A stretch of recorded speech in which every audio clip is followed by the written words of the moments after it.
What is going on, everyone? Nick here. I'm joined with Eric from Nine Panel Grid. Eric, how you doing, buddy?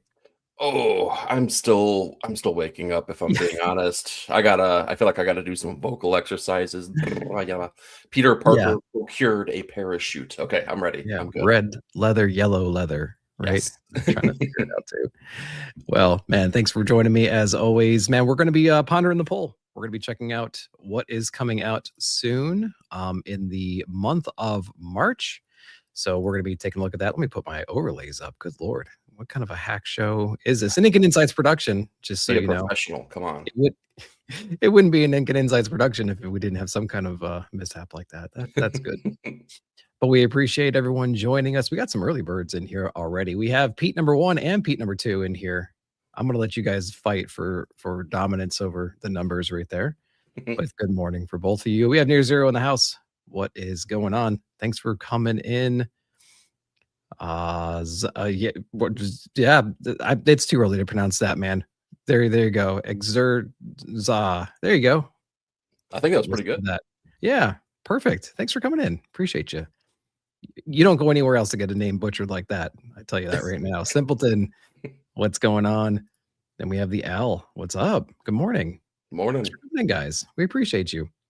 All right, let's get into it. So this is our show where we go through League of Comic Geeks the month of March. We're going to be going through the new releases, and we're going to be just talking about what we're interested in, what we're not interested in anymore, some new stuff coming out, maybe some variant covers if we get time to take a look at those. But we're going to go week to week, take a look at what's coming out, and then in the chat, you guys shout out what you are interested in, what you're looking forward to the most, line by line, and maybe we're missing something. You know what I mean? So this goes both ways, guys. So let us know what you are most hyped about.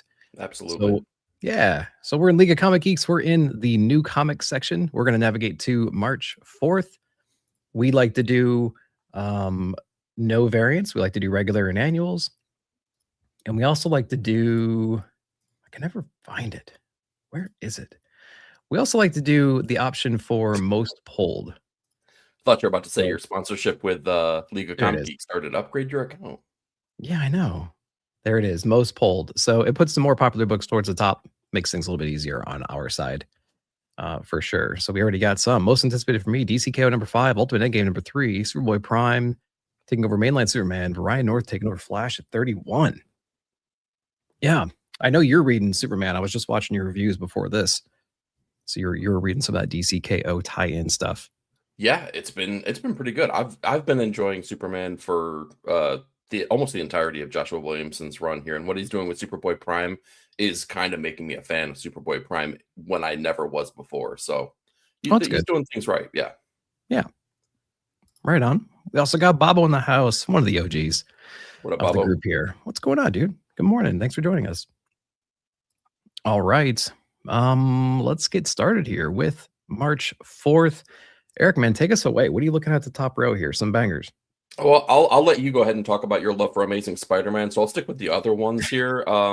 Batman. Yeah, Batman's going to be a banger. I think we all know this. Here, Matt Fraction is doing something different with the book, which I really appreciate. I'm worried just a tad because we're pulling in the Joker, and it feels very early in the process to do so. Yeah. But you can't not trust the creative team on this one. Yeah, so it's good. Really stoked for that one. Absolute Superman. is absolutely awesome. I'm having such a good time with that. I think is Juan Ferreira still work? Yeah, he is. He's on this one. I think he comes off after that, so he's going to do the whole Parasite thing. Nice. So, yeah, so they laid all the groundwork for Hawkman and Superman to go take on this monstrous beast of Parasite. That's going to be awesome. Yeah. And DCKO.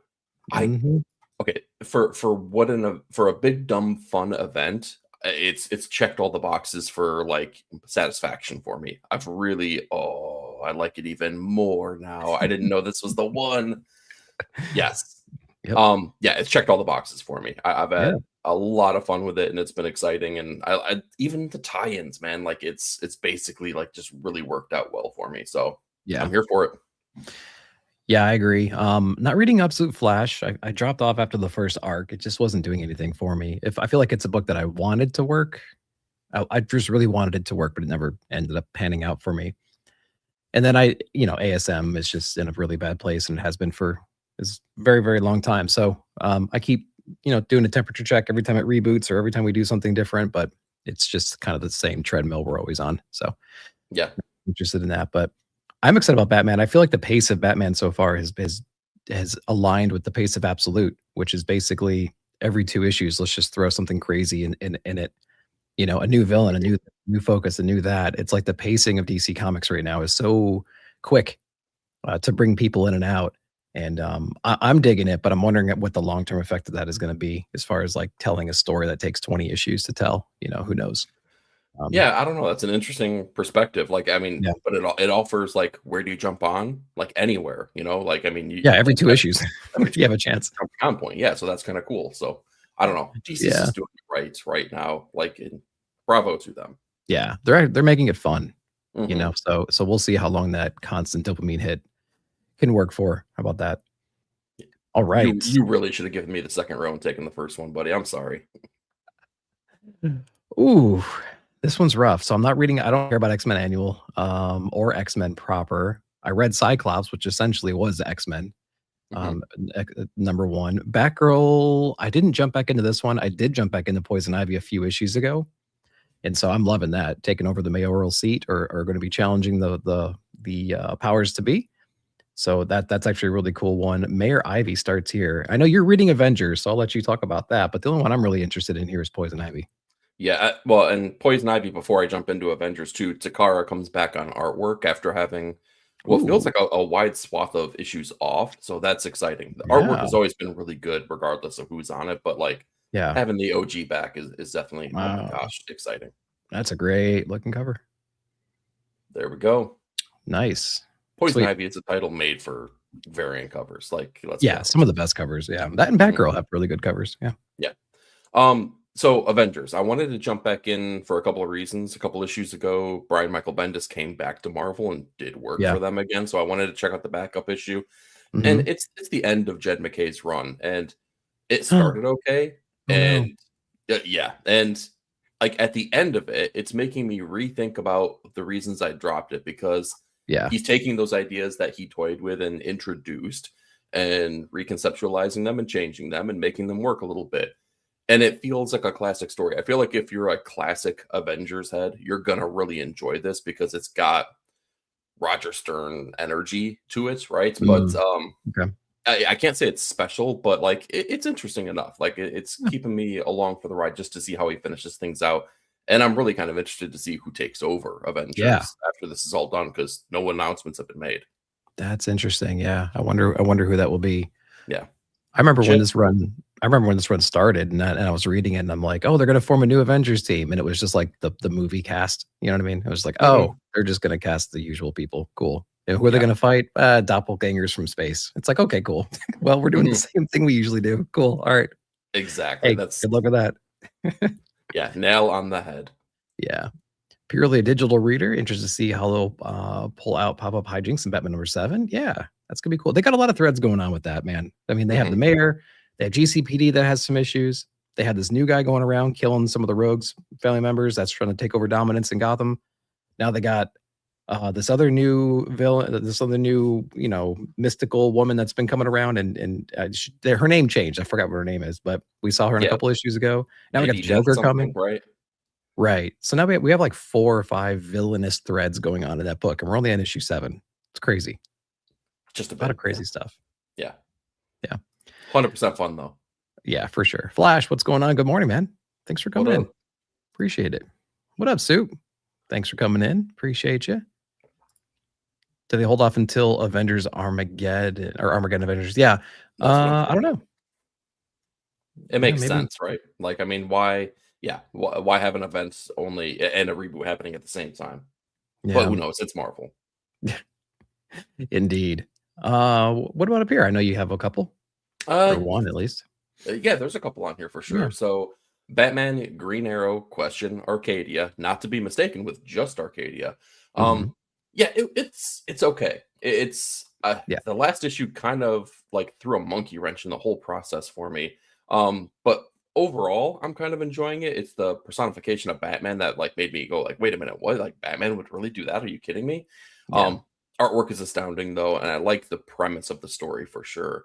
The only other one I'm getting here is Daredevil Punisher, which, you know, it's a Daredevil title. I have to get it. Like I don't. It's in my contract. Palmiotti's, right? Yeah, this is Palmiotti's. Yeah, got it. Yeah, so it's taking an existing story and kind of like stretching it out, expanding the scope of what it was in the past, and kind of retelling that. And it's classic Palmiotti too. It's going to be a little bit gritty, a little bit cheeky, right? Like if you've read Pop Kill, it's like Pop Kill light, you know, kind of vibes to it. You know, it's got all those trappings of, you know, his style of writing and his approach. Yeah, that's interesting. I think that this looks like the final issue. It is, yes, because we're gearing up now for the relaunch of Daredevil. Thank God. The relaunch of Daredevil and the recent launch of Punisher last week. That's right. Yeah. So, yeah, there's all that. I'm actually not reading any of the books up top. I read Wolverine Weapons of Armageddon, right? Yep. I read that number 1. I never read Arcadia. I never dipped into Daredevil Punisher. And then Radiant Black, I dropped that after the first arc or so. Oh gosh, yeah. And is it really issue 40, or is this like issue 40, including the .1s and like the dual issues? And who knows, man? They need to do legacy numbering on that for sure. See what's up. This one I'm really interested in. Beneath the Trees Where Nobody Sees, Rites of Spring, issue number 6. Man, Sam has gone scorched earth, and what a great issue that was in the previous issue. Whew. I'm so excited for this one. I don't know where it's going to go. Last issue, right? So, series finale. I mean, the cover tells a little bit of a story. I think your scorched earth metaphor there is maybe quite accurate. Yes. Yeah. It's so good. Yeah, we were unboxing some of the books this past weekend at the shop, and I saw the Dr. Seuss variants in there too. So I really love that. I got the Ice Cream Man one when they did it, and I saw this one. I'm like, man, that would have been a cool one to grab too. But it's pretty neat. Nice House by the Sea. I read it just because of the Vertigo banner on it, and it was the first Vertigo book. And I really hate that they did that with an issue number 7. I really wish they would have just started fresh with everything. But I'm not going to fall into the trap of this personally. So I read it just because it was a Vertigo book, and I don't really care. You're better than me. Yeah. Well, I mean, you know, it's fine. Tynan got me again. I know. When I read it, I couldn't help but think about the like real world versus road rules challenge. Like that's what I thought about when I read this issue. I'm like, oh, you're just going to get disparate teams and put them against each other, and some are in the know and some aren't. Okay, cool. I see what you're doing. Exactly. And then I'm not reading anything else. Not reading Beyond Static or Nova or Spider-Gwen. Yeah, you hit the nail on the head for me as well. Well, except for I will read Nice House by the Sea because I'm a sucker. Yeah. But yeah, Beneath the Trees is that's the money book for this row for sure. Like I can't wait to see how they can wrap this up and if it leads to the potential of more. Like I feel like series 1 was very finite. If that's all it was, they were happy with it. This obviously feels like maybe they're gonna test the waters and see if we could lead to something. I don't know. We'll see though. Yeah. Can we take a cool idea and stretch it out for 30, 40 issues? Like Something's Killed the Children. If they have an idea, just please just do it right. Yeah, for sure. Yeah, Beneath the Tree, cannot wait. Super. Oh yeah, you're talking about the actual practical effect of the physical copy. Got it. Yeah. Yeah, I don't know how they do that kind of stuff. I can't remember what they did with the Martian Manhunter see-through page. I wonder if they print it like I wonder if digitally they just printed it so you can see both. I'm not sure. I don't think that they did, if my memory is correct, because I've had to buy a couple issues digitally before as well. In fact, the previous Batman issue, because the issue starts with Bruce and Annika the Doctor sitting on a bench for 3 pages, and it's kind of funny because as you digitally flip, all it is like the background stays the same for like 6 panels on every page, but their expression and their pose changes. So it was kind of fun to be like pop, pop, pop, and go back and forth and just watch them move. I was like, oh wow, it's a motion like a flip book. Yeah. That is pretty funny. Yeah, we need more. I mean, we didn't know what a volume 2 would even look like, and it turned out to be awesome. Yeah, exactly. So who knows? My volume 3 would be great too. Yep, cool. What about this row? What you got looking forward to? All of one Sacrificers. Hell yeah. We're gearing up to the end. It feels like, yeah, man. When did we get the last issue of Sacrificers? It feels like forever. Last one came out. It's not even telling me when the last one came out. Oh, there it is, December 17th. Okay. So it wasn't terribly long ago. Gosh, when you read so many comics, like you lose track of the last time you see things. That was 3 months ago, man.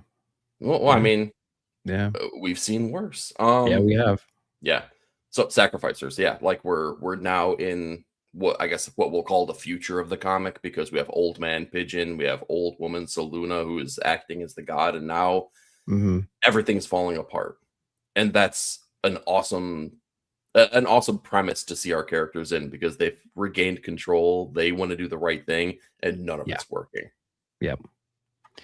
We have a series finale on issue number 21, which comes out supposedly late April. That would be 2 releases in April and 1 March release. So I don't think that that's going to work out like that. But number 21 is the series finale. So yeah, we have a few more issues to go, luckily, with this one. Yep. That's all for me, though. I'm not reading Shadow of Maul. I'm getting Marvel Team Up Facsimile number 14, just because of the whatever, the facsimile nature of it. And I'm getting Moonstar. Can you imagine why? Is there a Frizzen? Oh, not for number 1, for number 2. Never mind. Yeah. Oh, okay. So we have a Frizzen number 2. So I'll be jumping on there. Okay. Checking. But you won't get number 1. I might read it, see what it's about, see what's going on. I can't remember how many copies we got at the shop, actually. I don't remember seeing a ton of Marvel in this release, because there is a lot of Absolute Batman reprints coming out the first week of March. No kidding. So yes. Yeah. I got pretty much all of them. Haven't bought a single Walking Dead Deluxe, but I need that team up. Yeah, there's a lot of team up, Invincible team ups going on right now. Yeah, I have a sickness for sure. You did for sure. Deluxe edition. Oh my god, can you imagine? I mean, yes, I have every other deluxe edition right back there of Remender, so that'll be added to the collection. If they do that, I will definitely consider it heavily. It's not an if, it's a when, and it'll be $150, all right. I mean, probably right. It'll be a hefty one. Yeah, that's a lot of issues.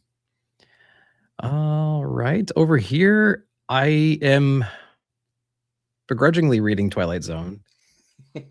I wish they would format it more like the show, like with bookends. You know what I mean? Like omniscient narration and stuff like that, to make it feel like you're actually watching a thing. But other than that, it kind of without the banner, it feels like any other anthology horror, which it's like, oh, it's got a cool little not even horror, but like existential whatever. And we get a lot of that in comics already. So yes, I wish that they were going to use the Twilight Zone banner and font and vibe, that they would actually really lean into it, make you feel like you're watching an episode of it. So that's my only gripe about that so far. But I'm having a good time with that. I mean, it's a fun book, and there's great teams on it so far. But it hasn't really hit me. I don't think any issues has really done it for me. But I've always closed that last page and went like, okay, and put it down and got the next comic out, So. Yeah, that's kind of my same feeling too. I've had like 2 issues that I feel like I've really enjoyed, but everything else has kind of been like, all right, I guess. Yeah, but every issue is a new creative team, so every issue is a new possibility, right? So I think that's what makes it hard to drop. If it was just like, I wish I read one issue and it was like either awful or exciting, and I could be like, yes, or like immediately like, no, I'm not getting this anymore. So yeah, exactly. Yeah. What was that? It's kind of like Lucky Coin, right? When Lucky Coin came out? Silver Coin. Silver Coin, not Lucky Coin. There was a coin in there, and it was not Lucky. I remember that in the first volume. Quite the contrary. Quite the contrary, for sure. I remember when that series came out. I mean, you could have called that Twilight Zone. It's the same thing, right? It leaned more horror though than for sure, dread or anything like that.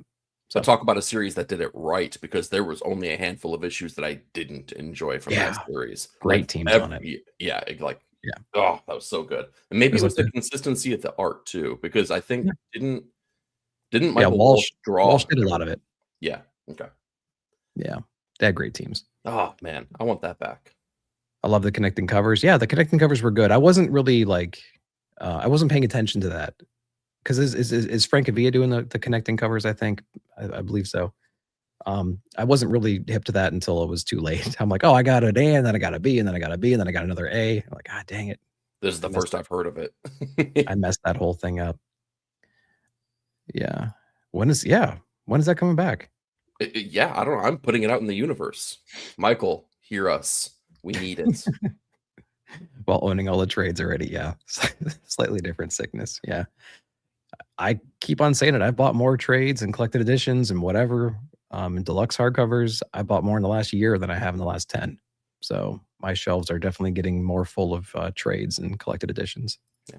I know someone that has a fantastic video about getting inexpensive trades and collected editions on their channel. Who is that? Remember? Who could that be? I feel like you could find it in a playlist right here at Comic Culture. Yeah, like how to get in the comics today. Yeah. Getting cheap trades on Amazon. What? Exactly. Okay. Yeah, shameless plug. Thanks. What I'm here for. That's right. What's this row looking like to you? Not looking like much. Oh, wait. Everyone, get your copies of Nectar before it becomes $75 on eBay, because it's already at $50. God, I'm so sick of this craziness in the comic book industry right now, because I feel like it's like I feel like it artificially spikes interest in comics, and then it just like goes lower than it was previously. So it's like I feel like it ends up hurting us more than helping us. It's so funny.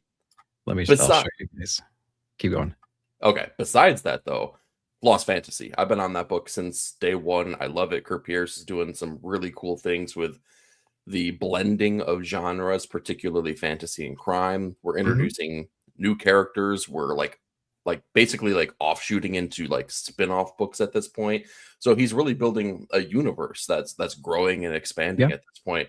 Now, will that work? Time will tell. We don't know yet, but I've enjoyed everything I've gotten from this series. I'm a Kurt Pierce fan, though. I've been on that train for a while. So yeah, that's the only one on this row that I'm actually legitimately going to be getting, though. Yeah. You stuck around for Lost Fantasy longer than I have. I read the first maybe 4 issues or so, and it just kind of fell off a little bit. I somewhat regret that, though. It's just one of those books that just kind of fell off, and I never got back to it. Oh, Lord knows we all have those. Yeah. Yeah. And then Nectar, man. I mean, like you could see like eBay sales. I mean, this is today, $35, 35. You know, these are sold, right? It's nuts, man. 107 for the 1 in 10. Are you out of your mind? You know, here's some sign. Yeah, crazy. It's nuts. Yeah, that's just silly. So if you got one on your pull list, if you already pre-ordered it at cover price, hey, yeah, great job. You did what you were supposed to do. Yeah, good thing the comic industry has never had similar problems with overhyping towards speculator. Yeah, really. It's a weird time, man. I don't understand. You know, because even 2 months ago, this wasn't going on. I don't know what's happening.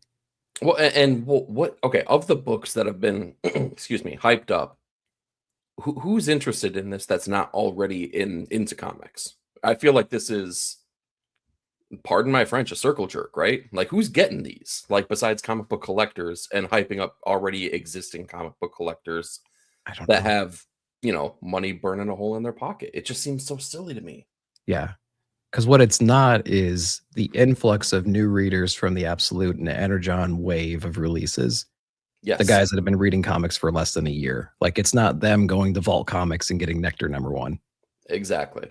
You know, they're not. They may have gotten on Dork, maybe because I'm brand new to comics. Oh, there's a new #1 coming out. Oh, it's a friendly looking troll looking dude, and they may have gotten into Dork.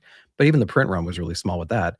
The print run for this is going to be small, so it's like we talked in the back chat. It's just it's low demand, it's low supply and artificial demand. Yep, which exactly. equals higher cost. So whatever. We can get into that all day. Hello Darkness has a great prison cover, but the next one is even worse. The next one is some prison. Make it go away. Oh, that's disgusting. I knew you'd love that. God, that's so funny. Yeah, White Sky wasn't anything special either. White Sky, I think I was disappointed. Now that I've had some time to think about it, I was actually disappointed by like the spiritual thing at the end, or the ghostly element at the end. Like I wanted to be more practical. When we got through and it was like a Judgment Day scene and a Walking Dead type of a scene, and we got like some rough people out there that are abducting people for their own means or whatever, and then we saw what it was that maybe did this to the world, I was like, oh man, it's kind of weak. But then, well, who knows? Maybe that'll get better because it's a different take on the same story. Yeah. Okay. See, it's kind of funny. So I'm the inverse of that. Oh, really? Like the factions of people. I'm just like, we've done that. You have to have that in that kind of book, though. Yeah, you kind of do. It was the ghost aspect that worked for me because, like, if you like listen to the speculation of supernatural stuff, like they sap into heat sources, so it gets colder when you feel a presence or something like that. It can make it cool. Yeah, so I'm like, okay, so everything gets cold because there's a bunch of ghosts around. Like, I can get behind that. Right. I feel like the issue needed more meat on the bone, though. Yeah, it felt like it was a trade that they found a convenient place to cut for issue number 1. Exactly. Yeah. All right, never mind. You changed my mind. It's possible. Okay. Grabbing that cover too. Oh God. We'll scalp anything. Shoes, Pokemon cards. Yeah, no kidding. I know. Skipped an FOC. I've got no FOMO for that one. Yeah. All right. No. Moving to the next hobby. Yeah, for sure. They're just like locusts, right? They just walk around trying to find a quick buck. What can I buy for 5 and flip for 40? Yep, for sure. So a silly way to make money in my eyes. Yeah, I want to get to trade for Lost Fantasy. So there you go. All right. More interest for Lost Fantasy. Perfect. Love it. I don't know. Did you kick this one off or did I? I think you did. I think I did. Yeah. So Speed Racer number 6, great book. I never thought. Well, I take that back. I know the writer, and we interviewed him. So yeah. David Pepose. So we knew he was going to be capable of great things because of what he's doing on Space Ghost and whatnot. So and Captain Planet, and then Speed Racer. So we knew the potential was there, and it's been a great book so far. In fact, Tales from the Road and Racer X, by just being related and some of the creative teams going around, those are great books as well. So like they're building a cool universe with those 3 titles in particular, and Speed Racer is great. I love it, man. It's so fun. I can't disagree with you at all, man. That's a super fun book. Mark Russell on Racer X. Yep. Like I feel like they got the right teams behind these properties to make them, I don't know, like revitalize them. I don't want to say more interesting, but like, bring something to the table that's worthwhile. It's so good. Yeah. So if you didn't read Speed Racer or Space Ghost or Captain Planet because you're like, yeah, maybe it was before my time, or maybe I'm the right age for it, but it was lame then. Why would I want to read a comic? Definitely try those out, man. I don't think you're going to regret it. Yeah, for sure. Yeah. Nothing else across the top for me. I'll read Narco. We got some copies at the shop. I'll try to get my hands on one and get my thoughts out there. But yeah, that's the same team that was behind like Plastic and Vinyl and all those other Wagner and weird serial killer fun stuff. Yeah, I never got into that vibe. I've tried maybe 2 or 3 different ones from that kind of team, and then I got so far, and I'm like, I don't know. You're more looking for like the sexy girl getting her eye plucked vibes. That's the stuff that you're looking for. Just cover grabbing that. Yeah. Okay. Thundar the Barbarian number 2. I think I pre-ordered number 2 because it like the FOC and release date for 1 were pretty much the same. So I went ahead and just grabbed 2 just in case, and I kind of regret that because I didn't dig Thundar. Oh, bummer. It's Jason Aaron, right? It is Jason Aaron. So it's going to be, the first 6 issues are going to be like, all right, you can throw those away. What's issue 7 look like? So whatever. What about you? Anything up here? Besides Speed Racer? Just Speed Racer. Yeah, that's the only thing. So like, yeah, I'm talking a big game. Like, oh, you're not going to read this? Yeah, I'm not reading them either. So you're not reading Youngblood number 4? Come on, man. No. I'll jump on issue 31. Just an arbitrary number. What about this row up here? Uh-oh. We're already hitting some just stretches, right? I got nothing for you, buddy. Me neither. I've heard really good things about Sleep though. And I feel like I've neglected that series. Like Xander Cannon. Yeah. I've heard good things. I should be reading it because like I trust the sources I'm getting that information from. So maybe one day. And it's only on issue number 8. So there's a maybe for you. Yeah, when you hit 8, it's like the odds of me going back are getting less and less, and unless it's like people I really trust their opinions for are saying this is a must-read comic. Once it's hitting 8, it goes, that's a little bit of a commitment to catch up on 8. I'm gonna go and just kind of scroll because I have a feeling that we don't have much here either. So, are you still reading Briar? That would be the last one I think that I'm going to be reading from this week. Yeah, Briar's it's fun, man. Sleeping Beauty storyline where she gets to go up against the fairy godmother, who in this version is the villain. It's cool stuff, and I like the troop of characters that are around her as well. It's a really built out world, and this is going to be coming to a close. I think this is issue number 3. They got 2 more issues after this. Okay, yeah, the end is nigh. Yep. Okay. I know you're looking forward to Gaston. All day. What else is coming out? The Digger is one that I wish I jumped on board from Invader Comics. Number 1, number 2 is coming out. Okay. That's a book that I slept on. I should have picked up just from a stylistic point of view, at least. I should have checked it out from that point of view. Yeah, the cover alone looks like it's got Eric Powell, the Goon vibes. With like Ashley Wood mixed in color palette. Ooh, yeah, I see that. Yeah. We got a bunch of reprints. Do Not Disturb number 2 is coming out. I got my copy.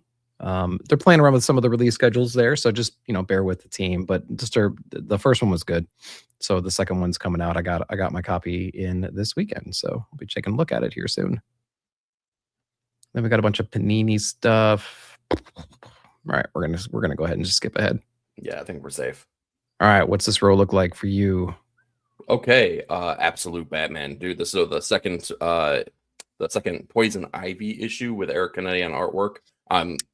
Color me excited, man. This is gonna be awesome. I can't wait to see how Bruce uses those chainsaws against an army of Pamela Isleys. That's gonna be super fun. TMNT. I can't believe they kept up my excitement level, man. Like not just like kept it a good book, but like I feel like my excitement, gosh, dare I say it's even higher than when Aaron's run ended. I think that Ferreira on art was slightly better, but I don't think that the artistic quality has dipped by any means. Yeah, I'm right there with you. And I was the biggest cynic of the art and the whole team changing. Yep.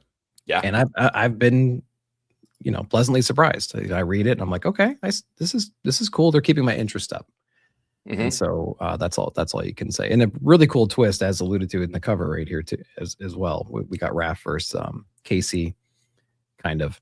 I'm glad that they didn't stretch out the mystery of the Ujigami, because they definitely could have artificially just like, okay, like let's wait until issue 21 to reveal. It's like, no, they just like they keep it on a good pace, and they're like, they're drip feeding you all the stuff you need.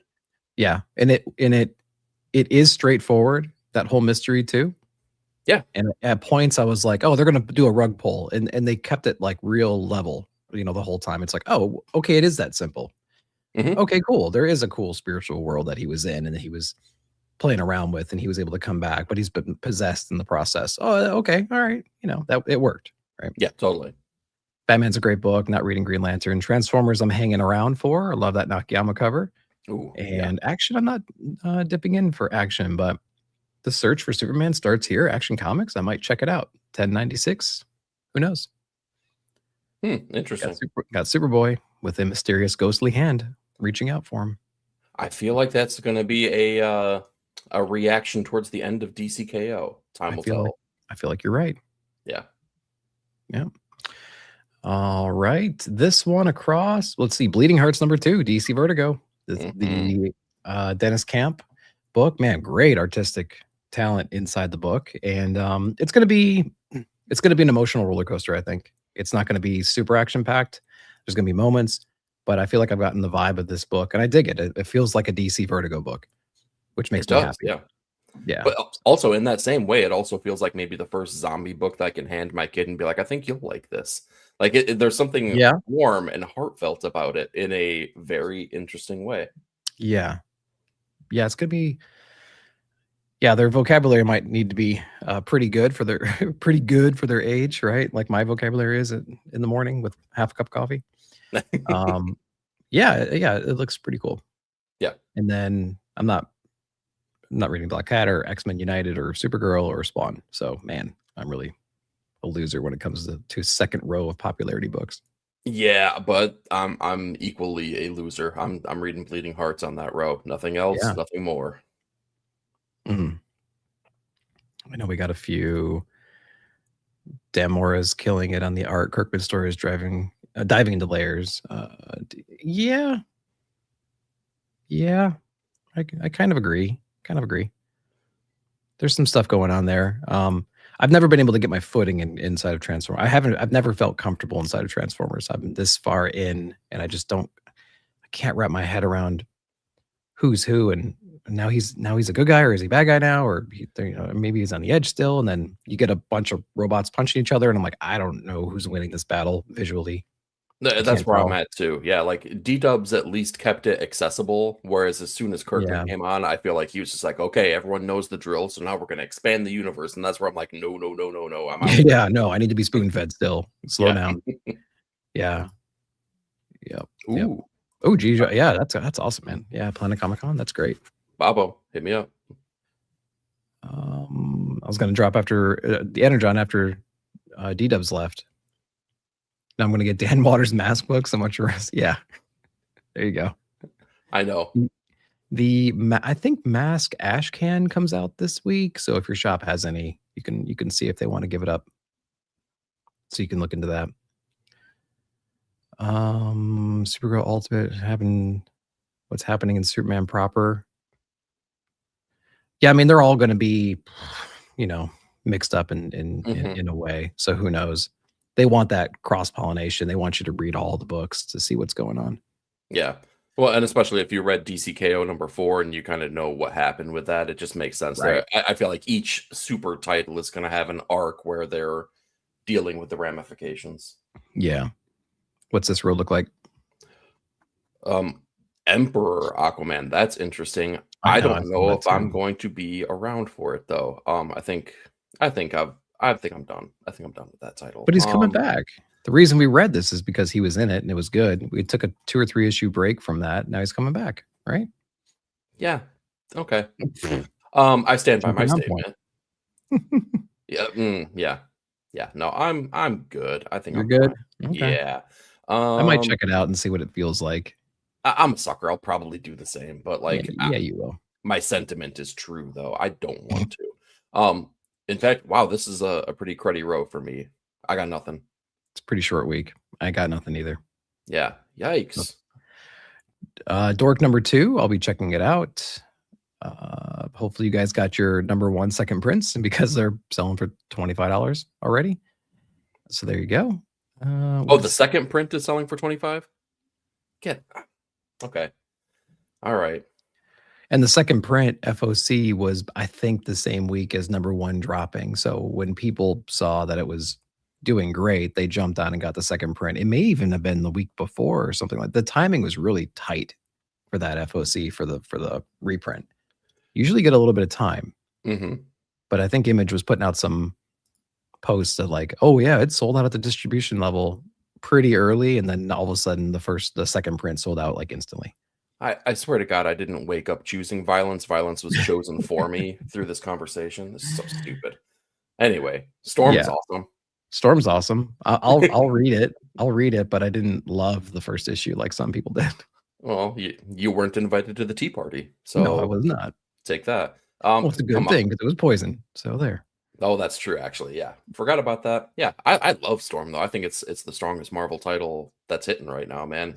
Like, it's a writer that's finally not afraid to like deal with big, weighty ideas and like, ponder those kind of things and take the time, right, to not rush anything. So, Mirway, you're doing it right. Yeah, for sure. Anything else up there? Nothing for me. No, that's it. All right. Oh boy, this might be a small week. So we have Alias Red Band #1. I am interested in this just because it's a #1. and Jessica Jones. We haven't had a Jessica Jones book in a while. Yeah. So I'll probably check that out. I'm not reading G.I. Joe proper, so not really getting into that, but I appreciate what's happening. And then Imperial, I don't care about Imperial Guardians #1. Did you? Well, nobody does apparently. I think they're killing off the cosmic side of Marvel already. I can't care about this. You could, but you'd be a fool. No. Who's even on it? Okay. Well, and I think that this got shadow canceled before the first issue even got released too. Like, I'm not even joking. I think Marvel is killing off all of the Imperial spin-offs, like the rebuilding of the cosmic brand. It's like done. Yeah. Yeah. I do. I mean, like, there's your girl right there. Hey, Typhoid Mary. That's why that's another reason why I'm interested, is because, yeah, we got Luke Cage, we got Typhoid Mary coming back too. So yeah, cool. It is definitely a symptom of following a character and not creators. I'll be 100% on that, but like, I'll take a chance on Jessica. Yeah, I feel like Jeremy Adams is love it or hate it. Thoughts? I mean, there are definitely some writers that come to mind before that, and I haven't quite put him in that category yet, but I can see if you're read a ton of Jeremy Adams stuff, you could have made that conclusion already. Yeah. I see the strengths that Jeremy brings to a book. Like, I really enjoyed the first couple issues of the Flash Gordon. I really enjoyed some of the issues of Aquaman. Like, if there's adventure, if there's action things that are happening in the book, I think he's really strong. But man, as soon as you start straying from that, it's like, whoa, what are we doing here, guys? Yeah, for sure. All right, what you looking up here? Oh, Seasons. Definitely the Seasons. Again, I think that's another Rick Remender book that we haven't seen in a hot second. I think that they were like had that break for the trade. So I'm excited to see this. This is the most whimsical of whimsical books that you can get out there, right? This is like the Tintin of the Giant Generator universe, and I am here for it. I like everything that's happening here, and I like the tone that they've set, because it's way different than anything I've seen from Remender before. Or Ezeketa, like Paul's, this kind of a book I haven't seen him do before. Yeah, exactly, because it's there's dark undertones, but like at its heart, it's a fun book. It's an adventurous, fun book. Yeah, for sure. Yeah, me too. That's the only one in this row for me that I'm interested in early. Yeah, but we have the end of the 2099 universe. Oh, really?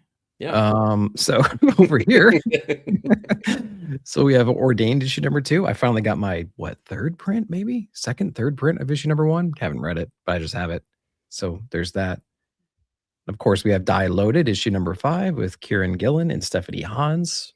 One of our favorite books, I think. You guys turned me onto this, especially you, and got me into Die, and I read the first 20 issues in like 2 weeks, maybe, and then I jumped into Die Loaded. Have you gotten the package in the mail yet? No, I have not. The package in the mail? Yeah. You haven't gotten... Okay, so you don't know... Okay, never mind. No. What are you talking about? You definitely don't have a 20-sided die coming your way. Okay, so don't worry. Yeah. Just open it. It'll be fine. I got it right here. Hold on a second. Yeah. Poof. Yeah. I love it. It's so good. And then Comics Magazine, March 11th. I'm so excited for this. I know this is legitimate. This is 100% honesty. Did you get #1? Oh yeah. I didn't get #1. Well, this is #1. I know. I didn't order it. I didn't order it though. Oh, well, maybe if you listen to opinions of your friends, you would know these kind of things. I know. So here's what I understand. So Zdarsky Comic News stopped, right? But there was he had a team of people that ended up having to help him create that. That stopped so that this could start. So it's going to have, it's not Zdarsky doing it, but it's the same team of people, the same mentality, trying to reignite and reinvigorate that Wizard Comics magazine feeling. And come on, we all have this, or most of us have nostalgia for that. I want that back in my life. Yeah. I should have been savvy to it, because obviously everything Absolute Batman is just red hot right now. That's right. So it's like, if you have a comics magazine and you have a #1 and you're featuring Absolute Batman, it's like, that's a no-brainer, So we'll see. Maybe they'll do a second print. There you go. Yeah, maybe. Anything else up here? No, those two, Die and Comics the Magazine. Yeah. What about here? Let's see. Oh, Space Ghost. Like that's the one for sure. Yeah. I think we will have wrapped up the space. Oh gosh, no. What was the last arc? It was the Antimatter. Antimatter Man. Yeah. Yeah. Yes, it was Antimatter Man. Yeah. So I think this is probably the kickoff of Mhm. a new arc, if I'm not mistaken. Yeah. Yep. Blip Yeah. to the Cool. rescue. There. Okay. There we go. Yeah. We get some more blip action. Yeah, as Space Ghost again, I feel like we talked about pacing in comics a couple different times this morning, but like again, every issue is essentially a good jumping on point for Space Ghost. Like because you're Yep. either mid arc or at the beginning of a new arc. He does a really, really good job of keeping it episodic, but not in a way that you feel like you could like piece out of the book, right? Like it just Yeah. builds upon itself. Yeah. 2-issue arcs. That's Yeah. what we've seen a lot lately, which is Mhm. great. Keeps Yeah, things moving. totally works. Yep. But as far as this row, Space Ghost, that's it. That's all I got. Yeah. Me too. Me Man, too. what kind of comic reviewers are we? I feel I like swear we read, but guys, yeah. Across here, I did get Tiger's Island #1 just because it's Hey, a yeah, why me not? too. Yep, I'll be checking that out, seeing what's up. Not getting Spider-Man Meals to Astonish, even though it looks like a Mignola cover. And I'm not getting DC AEW or Hedrick or Journeys. I mean, okay. I mean, if you don't want to know how to make Aunt May's wheat cakes, I guess that's fine. Then you don't need to get meals to Oh, astonish. the infamous wheat cakes. Yeah. Yes, exactly. Nothing. What are you interested in up here besides the one we talked about? Nothing. Tiger's Island. That's it. Cool. Yeah. I mean, TMNT Journeys would be cool, but yeah, I tend if it's not the TMNT proper, I'll wait for like a collected edition deluxe hardcover thing. Yep. Yeah. I did get the first one and I checked it out. I was like, okay, that's cool. Yeah. Peter Laird's is associated with it, which is kind of rare nowadays, but it's reprints or something like that. So Exactly. I was gonna say it's all yeah. reprinted material anyway. Right. We might be in scroll territory. Looking like it. That's okay. We find some diamonds in the rough. I see one for the next row already. Why is my cat scratching at my concrete issues? Come on now. Don't do that. What? You Jimbo? That's right. Are you kidding me? Miami Vice Usagi. Come on, like let's do that. I got the Jim rug. That's perfect. That's so good. It's so good. Yeah. Yep. Yeah. I got that one too. Yeah, I'm excited for that one. That's gonna be a fun I feel like it's gonna be a fun series. Yeah. I'll check it out. High Strangeness #5. There you go. Man, my shop got shorted issue #4, and now Ooh, as soon as you get shorted something, you're just like, oh, well, am I gonna come back? And this is the finale too, so we'll see. I would like to get it, but no promises. Yeah. What's up, Ronan? Thanks for coming in. Hey, what Good morning back to you. What's up, Critical? How you doing? Thanks for coming in. Shout out what books you got coming out. If you got something coming out in March, shout it out. Pretty cool. I'll check it out too. Yeah. Yep. I'm getting Quiet Place Storm Warnings because I love the movie. It's just so much fun, and I really like the second one as well. So I'm like, sure, I'll try it. We'll see. I mean, comics is a interesting medium, so we can make a lot of things work. I'm curious to know what kind of dialogue, if at all, it has. I'm sure it has whisper moment. I didn't even think about that. Yeah. We actually don't have a letterer, but undoubtedly there's going to be some kind of dialogue or automatopoeia, at least in the book. So we'll see. Very interesting. Okay. Yeah, but I'm interested in it. I like that universe. It's pretty cool. Took a chance on that one. Yeah. IDW is like carving out this little horror licensed property thing because they've done Event Horizon, now The Quiet Place. I think they did the Smile book as well. Mm-hmm. Yeah. Yeah. Kudos for trying it. Mm-hmm. Nothing up here for me. No, you might just shout out if you got something at this point, I think. Yeah, go on. Keep that sucker scrolling. No Dick Tracy. No, I forgot that was even still coming out. I think I got this one, Area 51 from Mad Cave. Kirk Piers is on this one again. A new Mad Cave #1 is worth checking out. Yeah. Yeah. That's for sure. Yeah. A lot of the publishers that I was like, fool me 10 times. You're not going to fool me again kind of stuff. Yeah. I'm rethinking that for sure. So that's good. Nothing up here for me. You're not. I think it's kind of funny that they're coming out with the Daredevil 3D edition, making a 3D book about a blind man. I'm on to you. I'm on to you, Marvel. Yeah, they're not very sensitive after all. Yeah. Nothing over here. What is this? Where did the rainbow end? Where does the rainbow end, number 3? What? That's the same team that was behind. Oh, I recognize the art. Yeah. Yeah, I can't remember the name of the book, but it was like yeah. lone wolf and cub kind of story with the robot dude going into the desert. Yep. Yeah, very, very unique art style, though. I dig it. Yes. Yes, I remember that now. Yeah. I think I got Butch just because it's a Fantagraphics, so I'm pretty sure I got that on my pull list. Okay. Nothing else though. Yeah, we're in reprints and reprints. Yeah. All right. Let's keep going. All right. Across here, we have Ultimates number 22. I think like I said, I watched your review this morning, and I feel like we're in the same boat with the Ultimates in general. And maybe that's just the Marvel in general emotion, where it's like, okay, where does this end? Mm-hmm. How are we going to end this? And can we get there now?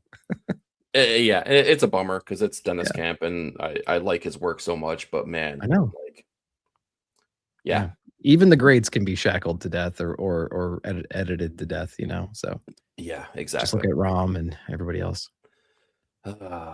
Anyway. Yeah, but it is against the Red Skull, so we are against Bucky. So I am interested in the premise of the book. How about that? So I'm more excited about this issue than I have in the past ones. Yeah, exactly. Also, Wolverine had a really good issue several issues ago, and it really hasn't hit that high again for me.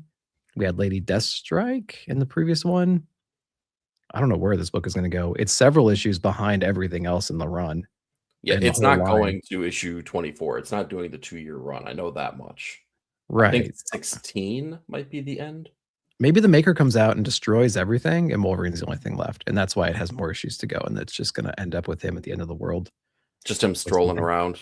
Yeah, he'll find the Power Stone again for some reason, and then he'll be good. And then Gamora will come by, and Thanos will come back. And he'll be I thought he was like he's nudging corpses with his foot. You alive? No. All right, on to the next. Yeah, he's just shinking everybody until they scream. Nightwing, good place to jump in, maybe. Starts here. Okay. Yeah, 136, and then World's Finest and Absolute Flash. Not reading either one. Yeah, I got 2 books here. Nightwing, I've been on and off with. Dan Waters he's doing cool things. Like the artwork really just like bugged me about that book, and it just drew me right the heck out of it. Ultimates, I echo everything you said. Ultimate Wolverine, same stuff, and that's a bummer too. Chris Condon. It just goes to show, like, yeah, I feel like there's something in the water at the House of Ideas that's really is dampening my excitement. Yeah. And I'm glad I stuck around with Wolverine because I liked the series overall. There's just not enough there, but there's enough for me to go like, I'll check out the next issue. There's not enough adamantium on that bone. You know, that's all it is. Great cover for Nightwing. Great cover for Nightwing. Yes. That looks awesome. That looks like you could do something with it on one of your thumbnails. I'll put that hint in there. Don't give away. It's very stylized, so I think you could take that and make it look even better. What's this row look like for you? Oh, it looks like a bunch of fun here. Battle Beast is back. We were just talking about Battle Beast on Notes from the Editors the other day about issue number 1 kind of like hitting like the 4th best-selling issue of 2025. So yeah, Battle Beast number 7. Each issue has been so fun, like incredibly fun. All of the things that I feel like I don't work for me about Robert Kirkman as a writer have nothing to do with this book, because it's like just whip smart, fast. That's really true. Yeah.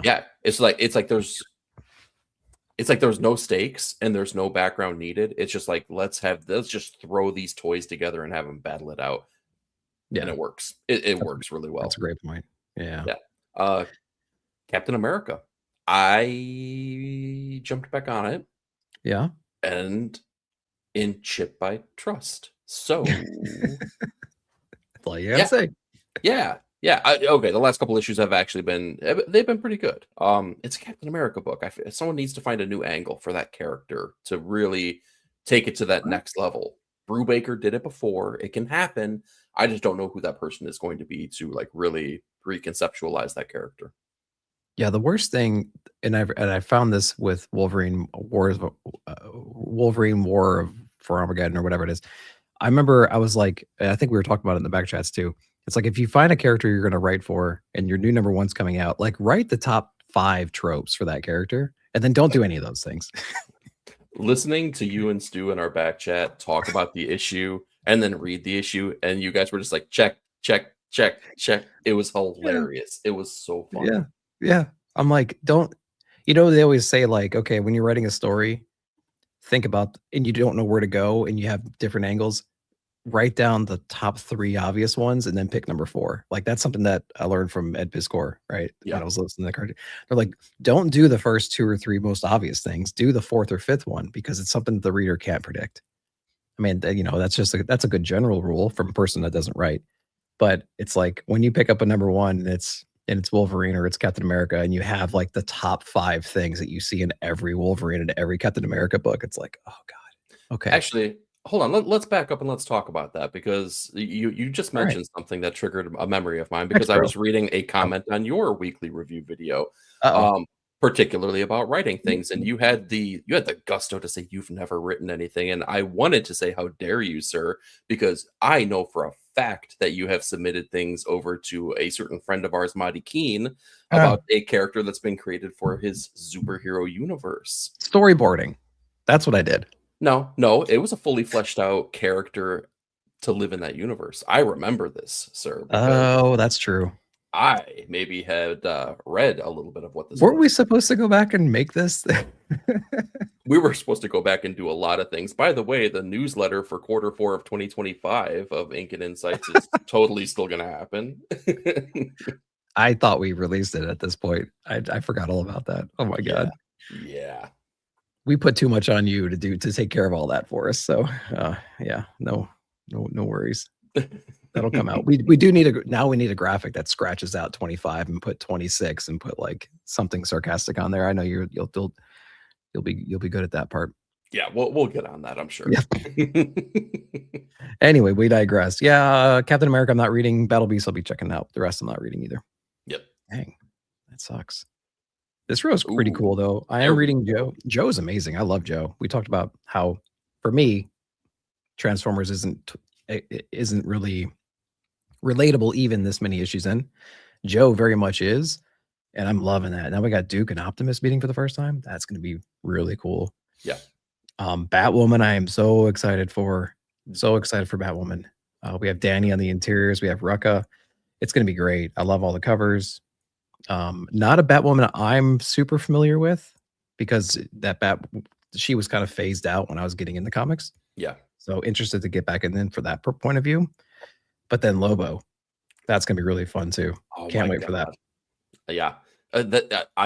Check. Lobo, the team is just so right for this book, man. It has all the makings of something that's going to be awesome. And here's the cool thing. So both of these titles are the DC next level jumping off things, right? And we have a team that is brand new to the character and brand new to a series, and I'm super excited. Then we got Batwoman with Greg Rucka, the person who created the character, returning to the character, existing material, so he knows the background. So it's like new team, old team, both like peaked, right? Like 10 out of 10, like hype level is all there. Just more, again, just DC doing it right. Yeah. Can't argue. It's good stuff. All right. Cyclops, Infernal, Geiger. What you got? Oh boy, you had to give me the row. Yeah, with this. Okay. Geiger. Geiger is the only one I'll be reading. Geiger's been so fun recently. You're not reading Hulk? I thought you were reading Hulk. Nick, don't do this to me. Don't make me. No, I'm not. Okay. I'm done. I'm done with it. I rage quit that book. Really? Okay. Yeah, I'm not going to do it. I'm not going to do it here. This is your channel. I'm not going to. Listen, let's talk about Geiger. Damn it. Geiger has been really fun. Redcoats has been incorporated in. The Northerner has been incorporated in. And it's not just those like little end cap teaser kind of things. Like legitimately, the Northerner has now been here. They got a weird time tank that's going on. It's like giving you all these clues about how they're going to draw these characters together and what it really means. And I really, really, really like the fact that the Northerners' mission is essentially in direct opposition to the thing that Geiger would want to see happen for himself and his family. That's Yeah. gonna be a cool little, Yes. are they gonna work together kind of deal. It's like it's gonna ramp up the drama in a big bad way. That was one of the coolest things that they've done to the story in a long time, besides add new characters that are meaningful and relevant and feel natural. The idea that the Northerners trying to prevent a world that was awful, and by doing so, it creates the world we have now, which is full of horror and, violence and everything else and trauma. Yeah. And it's like, well, wait a minute, wait. Your world doesn't sound so bad. It's like, no, it was. Trust me, I came from that place. You don't want to go there. Well, look at me. How do you think I feel? Like that was a really cool thing. Yeah, tell that to the 3 skeletons back in my bunker. Okay. Yeah, that was a cool twist. I really like that story element there. Yeah, same. All right, so tell me why I should be reading Infernal Hulk, right? Like, bring me down from this. You don't need to be reading. So, like, and this is what's so irritating about it. Like, we keep talking about like Nick Klein's on it, and that's when it's the best, So it's a disservice to Philip Kennedy Johnson too, and it's not a knock on Nick Klein either, or Kev Walker, or anyone. It's no one on the team. It's Marvel. He's not even on the next one. Yeah, quit putting out books solicited with a creative team if you're not giving them the time that they need to put the book out. It's so irritating. And we're getting this cool armor too. Like Iron Man's supposed to have his new armor showing up, and he did the cover, but he's not in the interior. So it's like, man. And I don't know why that book needs to be on time. Like, is it leading to something besides just keeping the audience's attention month over month? Like, that drives me crazy too. If it's a time constraint, just give it more time. Give it 6 weeks. Yeah. Instead of 4. I don't know. It's kind of irritating. Yeah. So yeah, my feelings on that are like the team is sound. PKJ can write the heck out of that book. In fact, I was really excited for that. But I'm not going to support Marvel doing silly things. I'm just not going to do that. Yeah, especially on issue 5. It's like, we've already missed 2 issues. It's like, come on, what are we doing? Exactly. We have X-Men number 2 here as well. I'm sorry, was that a slip or was that legitimate? Oh, sorry. My eyes blurred a little bit, and that all I saw was X-Men. Yeah, I mean, it's, if you like Cyclops, you might dig this book. It feels just like X-Men. It does, yeah. But it's a new number 1, or it was a number 1. So there's that. Down here, man, we had some amazing revelations in the past Catwoman book. I'm so glad I jumped in when I did, because like I got an escape issue, and then I got like an introspective, let's rewind, let's reset, let's recalibrate, and now we're jumping into a starts here moment in issue number 85. So 84 is a great place to jump in. I don't know if they retcon some of Selina's past, but they certainly put it more into focus and tell you things that I didn't know. So that's gonna be that's kind of cool to see what the revelation is there around like her family. So that was really awesome. So I'm excited to read more Catwoman. We have 85 coming out. Her family, you speak of like lineage, like familial, like yeah. So I mean, without spoiling anything. I don't want to get into I don't want to get too much into it, but we learn. There's some talk about that kind of stuff. Okay, interesting. In here, like who her parents are and things like that. Okay, cool. Enough said.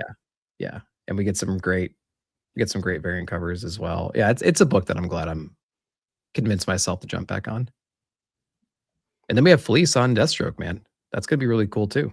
The Terminator, issue number 1. Looks like a great book.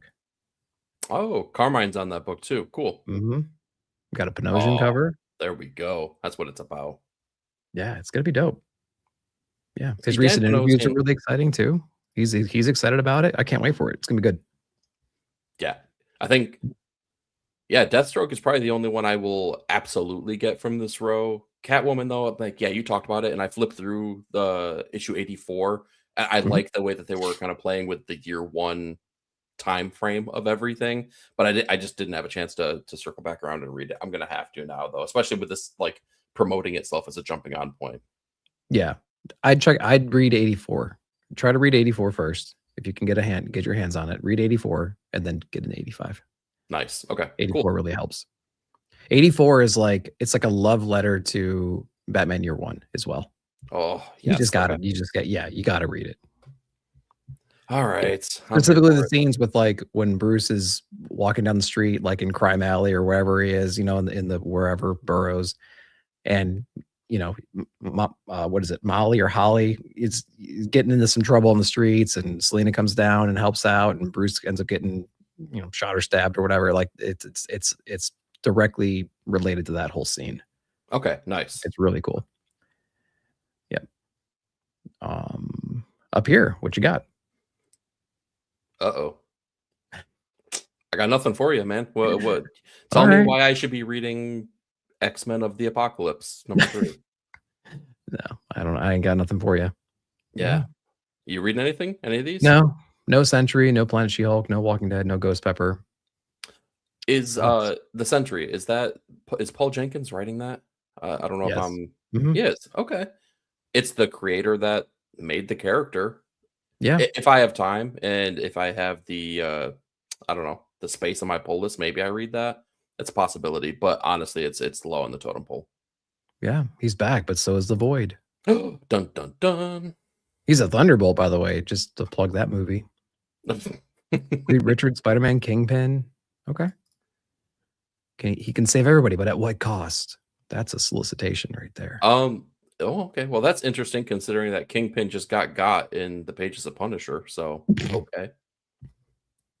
Did he? I don't remember. Yeah. Wait, in Red Band or in? Yeah, I thought that was out of continuity, and then I pick up Punisher #1, and I'm like, oh, so I guess not. Right. I mean, not to say that comic book characters have never come back to life, but he'll be back next issue. Yeah, they'll Kamala Khan him and bring him back the next issue. This sucks. Going up $1 next month. I see what you're doing. You're just trying to trigger me again, and I appreciate it. Honestly, like I'm here for it. End of Life issue #2. It's the only DC Vertigo book that came out recently that I don't know the Vertigo hook, and maybe it just seems like a pretty straightforward Kyle Starks book at this moment about like a snarky John Wick. So we'll see what the Vertigo angle is, if there even is going to be one. I'm not sure. Well, let me ask you this, because I'm interested in knowing, like, what do you define Vertigo as? I merely adopted Dark, right? Like, I don't know much about I'm not a Vertigo. I'm not a guy that was around for the first wave and read a whole bunch of stuff, but to me it's just like it could be, somewhat more moody, more introspective, more mystical, have some kind of a spiritual element to it, or something a little heavier. Like I attribute Vertigo with like heavier stuff, heavier concepts, and this was like a big joking, fun, let's have a good time and crack jokes and shoot people in the head while we're doing it kind of a thing. And then you look at the other books like Nice House by the Sea or whatever it was, and that's a very much moody book. Then we had Bleeding Hearts, and then we had Brutal Dark, and it's like all those books were a little bit more on par with what I had expectation wise. And then I read this and it's like the exact opposite. So I'm not sure if it's me or what, So okay. Could be me. Because it still felt like a Vertigo book to me, but it felt like, I feel like Vertigo has this conception of it being mystical or magical or supernatural, and it has to have that like tie in, that tinge to it, and it's like not always. Like there's definitely been examples. Ed Brubaker, I believe, got his start working at the big two, working through Vertigo titles. I think that what was the book that he did? It's on my bookshelf right back here too. Where are you? Well, when you look at that, I'll try to find the kick button real quick for Simpleton. Let's see. right click ban. Okay, good. All right, we're good. There we go. Got it. But he did work for Vertigo doing crime books, right? And they were just crime books, but they were adults themed and they were out of continuity. And I think that's what Vertigo should be about, right? It should just be those two things. Like as soon as you start to narrow it down into silos, I think that you're going to really narrow down what you could possibly get out of that. So I'm glad that they have a wide scope of what Vertigo could be. Okay. Wrong twice in the same show. This is great. Perfect. Human Target. Yeah, but that was, I feel like that I feel like my definition still fits with Human Target, though. In a way. I'm just going to argue with you now. That's going to be fun. Coming from the Preacher corner of Vertigo. Yeah, I mean, Preacher is definitely what I'm thinking of when I think of Vertigo stuff. And that's what I was going to say, too. It felt like Preacher, but then Preacher had that supernatural aspect or that, that magical, whatever you want to call religion, right? However you lump that in. Savage Sword of Conan, number 13. Love Who's on that this one? Freaking book. Love it so much. Oh, yes. Just a little guy named Roy Thomas and De La Torre. Just some unknowns, Oh, that's going to be amazing. Oh, look at that. Whoa. We got some Kane showing up. That's going to be great. Who's on that cover? That's weird, but interesting. Yeah, James Castillo. Oh, I dig that, and I don't know why. Yeah, it looks good. It's very like Tim Burton-ish. Oh, yeah, good call. Different. Yeah, that looks great. It's like if it's like if Jorge Corona drew a Tim Burton character. That's what I'm going to say. Yeah, exactly. It's got some really good vibe to it. It's a good. We love that book. Conan's one of the best books out there. Yeah, easily. Then, all Conan books. All of them. Yeah. Yeah.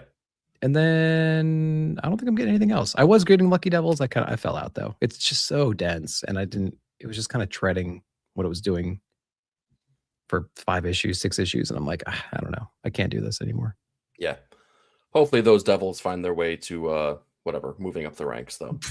Get to the 9th layer of hell and get all the power in the world. Yeah. Exactly. All right, shout it out. What you got? Dang, dude. You give me You're getting the first row next time. That's fine. I got nothing again, man. Nothing. I got nothing. What's going on in March? What are you doing to us? I don't know. Thing in the Doorstep, I read number 1. Don't care. Just kept on. I'm going to keep moving on. Yeah. Nothing else. Racer X.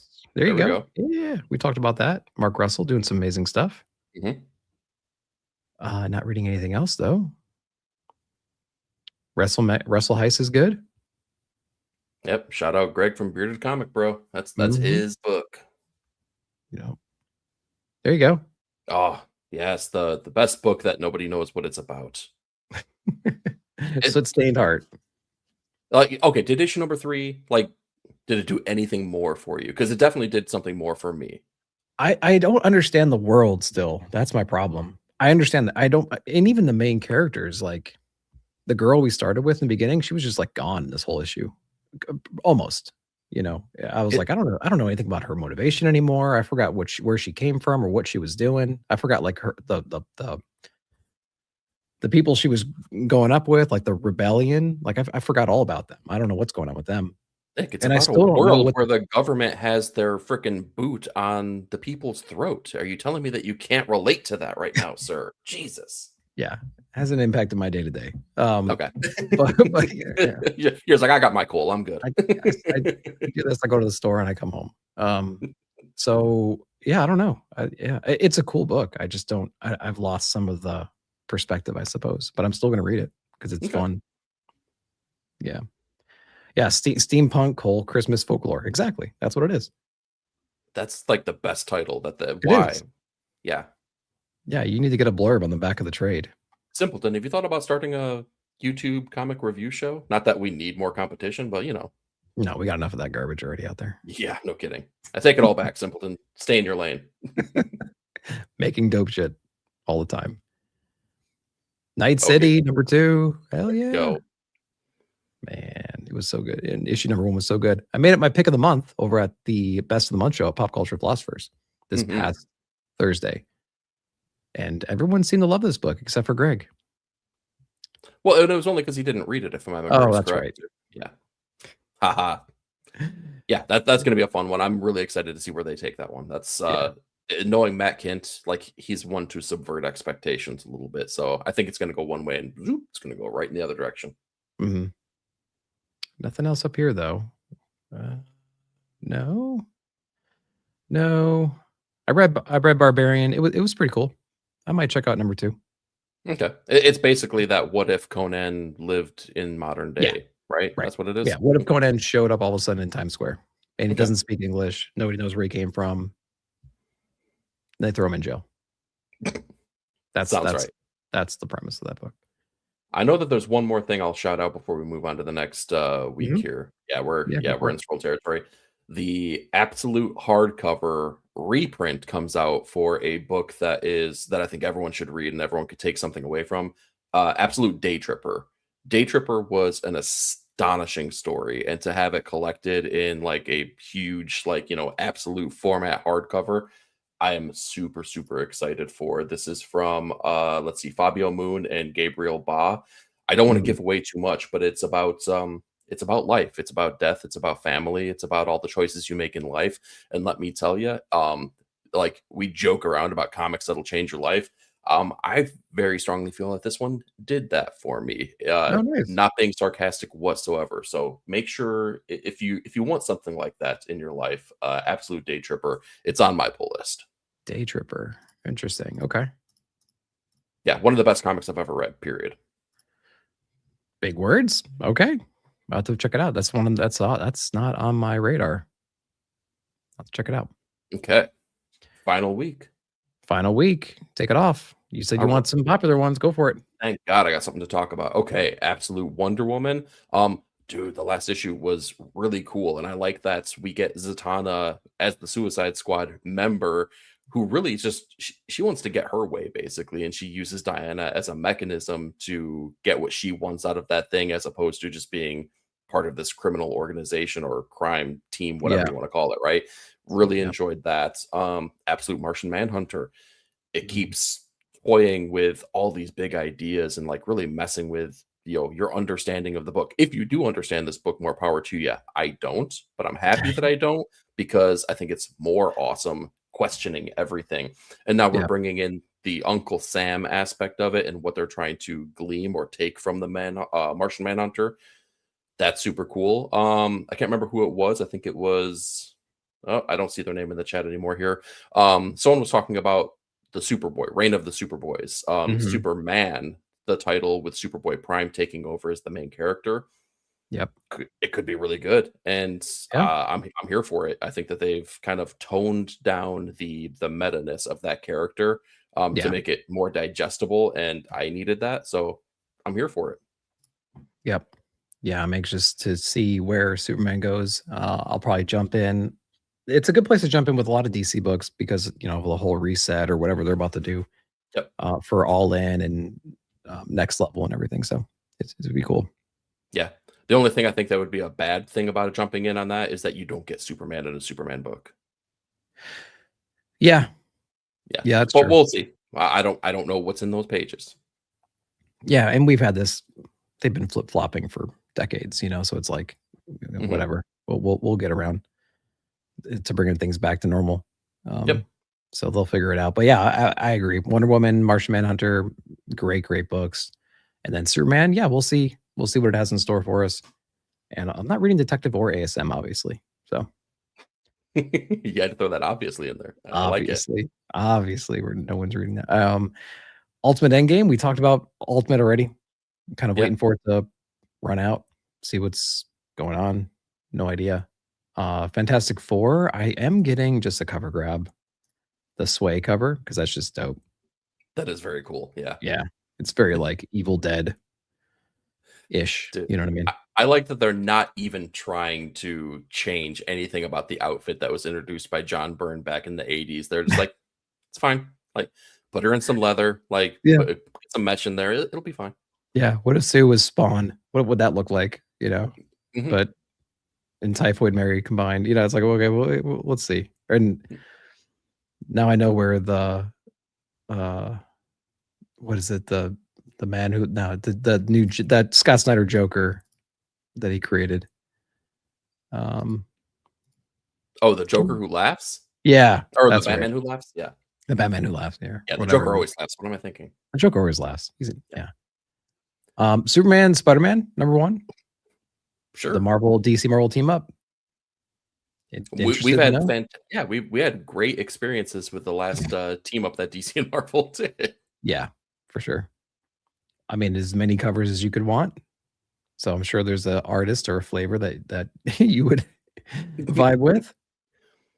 Brad Meltzer has a story, and I don't know if it's in Superman Spider-Man or Spider-Man Superman, but Brad Meltzer writing a comic is something I'm here for, even if it's one page.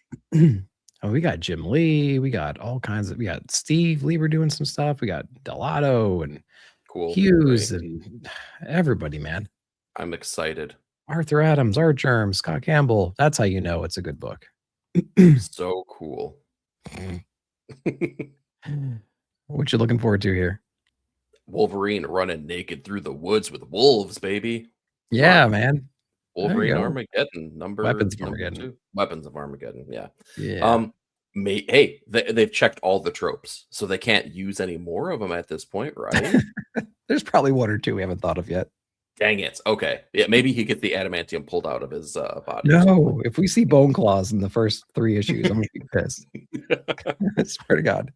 Somebody remember this. We're gonna circle back around to it. I will still read that one. Iron Man, I kind of super. You liked it, man. I was like, what are you talking about? I really liked it. Okay. It was so fun, dude. Yeah.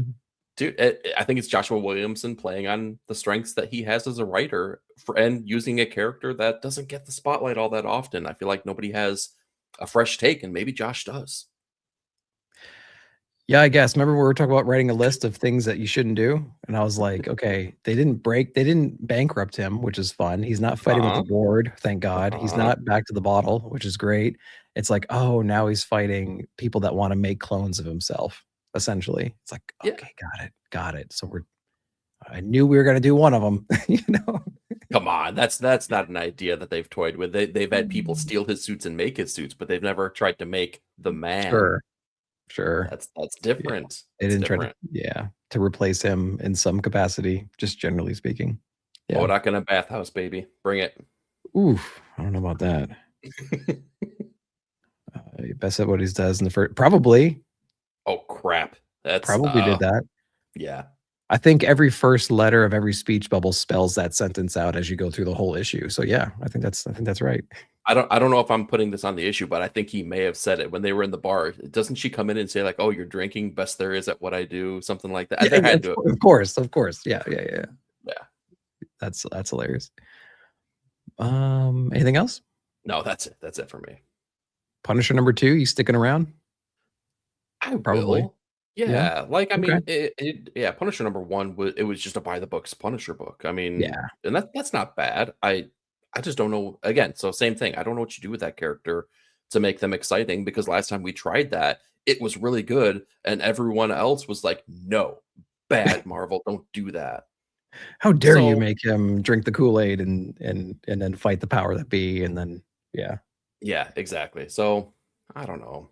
Like I mean, yeah, it was a fun Punisher book, so maybe I'll stick around. But I feel like that's not long in the tooth. I feel like that's something I'll drop after the first arc, just because I will have gotten as much as I wanted. Yeah, they got to do something different, man. It just feels very average. Yeah, and average isn't bad. Like if you're a fan of the character, I'll take. Like I'm a Daredevil fan. I'll take an average Daredevil book. I'm okay with that. Yeah. Department of Truth. I'm not reading Skinbreaker. I know is wearing you down. Finally, I was like, crap, they were right. I know. I didn't read it either. I need to go back and read 6 somehow, somewhere. Well, the funny thing is that you didn't read it, but you did read it. Oh, great. It's the same crap. It's the exact same thing that's happening. Yeah. Let me guess. They're still battling and those monsters come. No monsters. No monsters. Okay. That's how stretched out this is that like they didn't even feel like they needed to include the monsters, because there was so much like, we got to find this guy. You're right. We should find this guy. That guy's running. Right. They were screaming it the whole time when they were talking. Yeah, basically. Probably. Not reading. I read Rogue number 1. Didn't introduce anything that made me want to read the next issue. You know, it feels like, just an average story. Pacing was normal, and then the art was fine. Then you get to the end and there is a hook, but it's not that hook that makes you want to go pre-order the next copy. Yeah. So, they're telling a story. They're playing with the mythology, playing with the character, playing with the relationships, but it makes me wonder if Marvel is writing just for a different demographic, and that wouldn't be a bad thing. Like what demographic though? That's the thing I don't have the answer to. They're not writing for anybody younger than us. I can't imagine. I don't know. Yeah. Because I think DC's writing for people who have a shorter attention span and want that hit every single issue, you know? That's true. That's true. Yeah.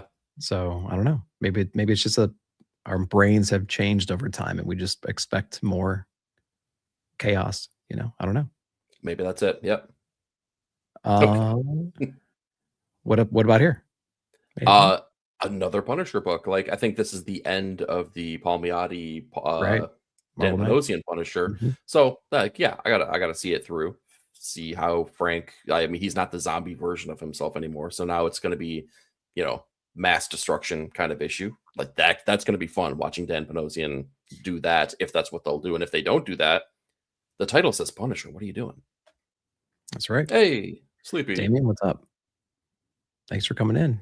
Yeah, I think I read the first 2 maybe of this one. I read one where he's like locked up in a jail cell and like some lady comes down and he takes some dude out. Yeah, you got through issue number 2 then. Okay. Yeah, I don't remember issue number 3, and then issue number 4 is coming out. Yeah. Harley Quinn getting some of that Omega energy maybe. We have Bat Quinn begins. Oh God. So there you go. That's a book. The Silent Sentinel starts here. It most certainly is. Okay. New Avengers. We got more Doom stuff happening. We got Hyde Street. Great last issue. I love Hyde Street. Well, tell me why I'm an idiot that dropped this book then. like honestly, like should I pick this back up? Like what am I? It's got amazing interior artwork. We got a great penciler. We got a great anchor. We got some great colors on the book. Jeff Johns. It's a horror book that you can enjoy all year round. It's shocking. Like almost every issue has a fresh, unique character that it does something shocking in the book. Okay. They're all interacting now. So now you have that dynamic where in the past you had spotlights on certain characters, but now certain characters are teaming up and their stories are starting to crisscross. And now you got this guy showing up who may have found a back door out of Hyde Street around the scorekeeper. And so we're now going to play with like, oh, can we just follow this untrustworthy guy to try to escape this hell purgatory that we're in? It's a cool book. Okay. I like it. It's one of the best looking books too. Is this guy on the cover the backdoor dude? When you put it like that. Yeah, I didn't mean to come on. So this is family show. This is the butcher of Hyde Street. I think this is a character we were introduced to in the previous one. Okay. And we got a new character on top of that too. So we got a bunch of new characters in the last issue. But Reyes and Mackay it's a great team with Anderson doing the colors. Those two, the pencil and inker, they're doing a great job. Oh, okay, so Ivan Reyes is back on it. Okay, cool. Mm-hmm. I think that he took like an issue off or something like that. Yeah, there was some time. Yeah, yep. Yeah, there we go. Issue off for this last issue, but it was still great. It was a good story. Nice. Well, that's why I like all the characters in it, and I like the art, and I like the horror vibe to it. It's good. Yeah, and you're right. Yeah, Danny Mickey, he's a good inking. Is like a lost trade in this industry. I got one of his pages right here on my wall. So, oh wow, yeah, great, yeah, and those two work really well together. Mm-hmm. Yeah, Null is actually not bad so far. Lies. I can't believe I'm saying that. Tell me about it. I can't believe I'm saying that. Like, it's really cool. We have Hela pulling the string. She's basically consuming all the dark that Null has been, using his entire existence, and then Null's on this like, I need to find the next artifact to gain my power back, and he's reflecting on the earliest of battles that he's ever had eons ago, and it's a race to get there. And now we throw Thanos into the mix, and so Thanos is like a dog off its chain at this moment, and he's just doing things to mess things up for Null. Okay. Meanwhile, Hela's sitting back saying like, yeah, I planned for all this. This is going according to plan, right? Right. Everything's fine. She's overly confident, and people around her are going to start building strength, but so is she. So it's a book that I swore to you I never thought I'd enjoy at all. But the most exciting aspects of this is just not Null in the story. Like, I care more about Hela and Thanos than I do Null. But Null's in there, and his backstory is interesting. So if you like cosmic Marvel stuff, like, this book might be up your alley. It's way more elementary from that point of view. It's not like Storm, where it gets complicated. So if you like dumb cosmic Marvel fun, Null might be a book for you. And if you like Thanos, it might be a book. Okay. All right. So there you go. I can't wait till the Beyonder shows up and just rips everyone's spines out. Just each one of them just pop, pop, pop. You're not that powerful. Yeah, I know. I was trying to think of who else is going to be in here. Oh, the Queen in Black. That's what she's calling herself. They're looking for the all light spear. Yeah, dude. Nick, why didn't you tell me this? Is it a first appearance of the spear? I don't know. It might have been in the last issue, or maybe even in the first issue. We do get a lot of backstory in the first 2 issues. Okay, but it's good stuff. And then Conan, man, Conan's so good. Dude, that last issue was amazing. Can we talk about the best issue of Conan that basically didn't have Conan in it at all? Mm-hmm. That was really good. So good. Oh my god, I had a great time with this issue, man, and I didn't see that coming. It was totally out of left field for me. Mm-hmm. Yeah, great new character in here. I compared him to Kane. You know, he's doing some evil stuff, but he's a twisted young guy, and now he's going to get manipulated even more by the powers that be around Conan for the past several issues. You know. And again, they're tying it into all the event stuff that's happening too, man. All the weaving in of the woeful eye and like the whole cult of that. Like, oh yeah, God, yeah, exactly. Such a good job, dude. Blackstone. We're back to that kind of stuff. It's really cool. Yeah. And then he got Doug on the interiors. It's crazy good. Dude, yeah, that's one of those things where it's like you don't know that you miss it until you have it again, and you're like, oh, wait a minute. Yeah. Like, yeah. It's insane. Conan. So good. What about this row for you? Let's see. All of one. Shredder is one I've contemplated jumping back onto. I did not give it a lot of leeway. It was like 1 issue, and I'm like, okay, I see what you're doing, and I'm gonna peace out. Maybe I'd jump back onto that and see what's going on, because TMNT is a cool world to explore. But the highlight of this row, without a shadow of a doubt, is Brutal Dark. Wiccan. Oh, sorry. Brutal Dark was such an amazing first issue, and we know that we're not going to get any delays because these things are done. They've been in the can for years. Yeah, there you go. Yeah, it's going to be a really fun story. I can't wait to see where they take this and how supernatural they're willing to get with the story, because I feel like it's still going to remain as grounded as the story will allow it to be. Yeah, and that's going to be a really fun exploration. What about you though? What are you getting? That's it. Like I do want to read Feral in trade and get caught up to it at some point, or maybe just read it when it's done. Because I just want to do it to like hold it over a certain 2 people's head, though. Oh, so for sure. Like, well, that's I'm reading the books that you like. That's what we're gonna do. Yeah. We're gonna label it as such. Yeah, that's really funny. Yeah, the Pearls of Brutal Dark. That was a great issue. And I just thought of this comparison in my head, or this amalgam in my head as you were talking about it. It's like, what if Indiana Jones didn't complete school initially and became Dick Tracy? Yes. You know, like that's it.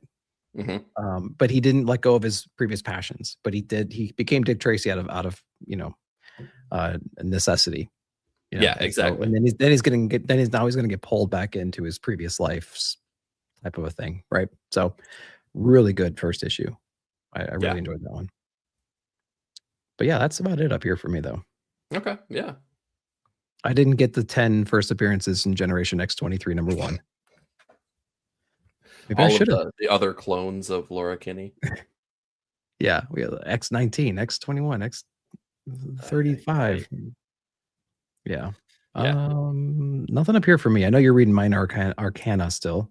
Yeah, Minor Arcana, it's a slow burn book, though. And it's hard to recommend if you haven't just been along for the ride since the beginning. If you like Jeff Lemire, you already know the drill. Like, this is unabashedly a Jeff Lemire book. So if you like that, go pick it up.